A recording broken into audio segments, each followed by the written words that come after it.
Good morning, friends. This is Hemantra Chittodia, or today I will teach you what is a geographic information system and where we can use it. GIS, geographic information system, are used for wide range of application in various fields.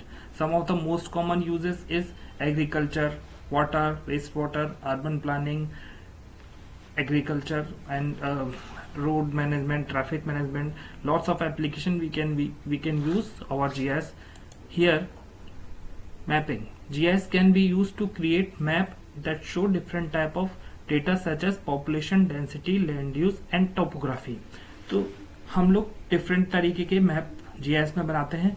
Population density का अलग map होगा, land use का अलग map होगा, topography का अलग map होगा. तो तीनों जब आपके मैप बनेंगे तो आप इन तीनों को एक दूसरे पे ओवरले कर सकते हैं और अपने रिजल्ट फाइंड आउट कर सकते हैं कि आपको किस पर्पज से उसको GIS को यूज करना है. दूसरा हम देखते हैं कि एनवायरमेंटल मैनेजमेंट में GIS can be use, environmental management में यूज कर सकते हैं. तो हम किस में यूज करते हैं? Monitoring natural resources such as forest के लिए. फॉरेस्ट में जो चेंजेस आ रहे हैं, फॉरेस्ट रिड्यूस हो रहा है, तो हम लोग ये उसकी मॉनिटरिंग के लिए कर सकते हैं. वेस्ट लैंड के लिए कर सकते हैं, वेटलैंड के लिए, वेटलैंड और वाटर रिसोर्सेज के लिए. तो water resources really important this day, so we can use this map to monitoring and management everything. Urban planning, GIS can be used to plan, manage urban areas such as city layout, zoning and transportation system. जब मान लीजिए आपके पास कल पूरा area develop हो गया है, population हो गया है और वहां पे आपको अर्बन प्लान करके आप इस चीज को करते हैं, तो अर्बन प्लानिंग करने के बाद बहुत लॉन्ग टाइम तक आपको ट्रैफिक का इशू नहीं रहता, ड्रेनेज का इशू नहीं रहता. तो एक प्लान करके आप जब मैप आपके जो मैप बनाया आपने वो एक प्रॉपर हो, तो आपका जो अर्बन की प्लानिंग होगी वो प्रॉपर प्लानिंग होगी, जिससे आपको फर्दर फ्यूचर में कोई इश्यूज ना होते हो. जैसे सिटी में आप देखते हो ट्रैफिक का इशू होता है, या ड्रेन ब्लॉक हो जाती है उसका इशू होता है, या बहुत सारे इश्यूज होते हैं, मार्केट का इशू होता है, तो कि आपको बहुत दूर जाना पड़ता है. तो इस तरह के प्लान करके ही अर्बन को प्लान करके, यानी कि आप उस सिटी को प्लान करके फिर आप उसको कंस्ट्रक्ट करवाते हैं, तो ज्यादा बेटर होता है. तो ये मैपिंग के थ्रू हम इस काम को किया जाता है. Public health can be use to track disease outbreak and pattern and density high risk area for disease transmission.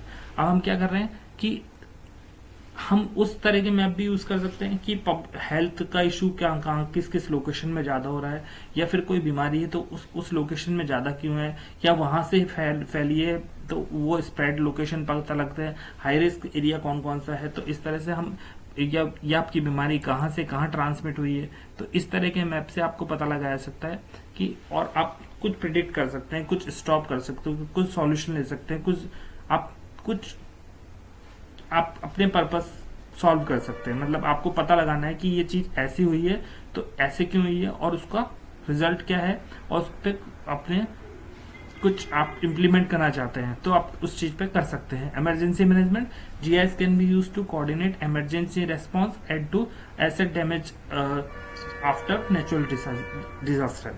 सो हमने कभी कभी देखा है, या फिर हम बहुत बार सुनते हैं कि डिजास्टर है और बहुत सारे लोगों के घरों को इफेक्ट हुआ है, कि उनके डैमेज हो गए हैं घर. तो कितने लोग इफेक्ट हुए हैं उस मैप से, या हम जब GIS मैपिंग करते हैं तो उससे हमें पता लगता है कितने लोगों को प्रॉब्लम हुई है, कितने लोगों के घर डैमेज हुए हैं, कितने लोगों की जिंदगी को नुकसान हुआ है. तो वो सारी चीजें हम लोग इस मैप के जरिए और पता लगा देते हैं चेंज डिटेक्शन जरिए. या फिर आप हर 1 घंटे में आपका मैप आता है तो आप उस तरीके से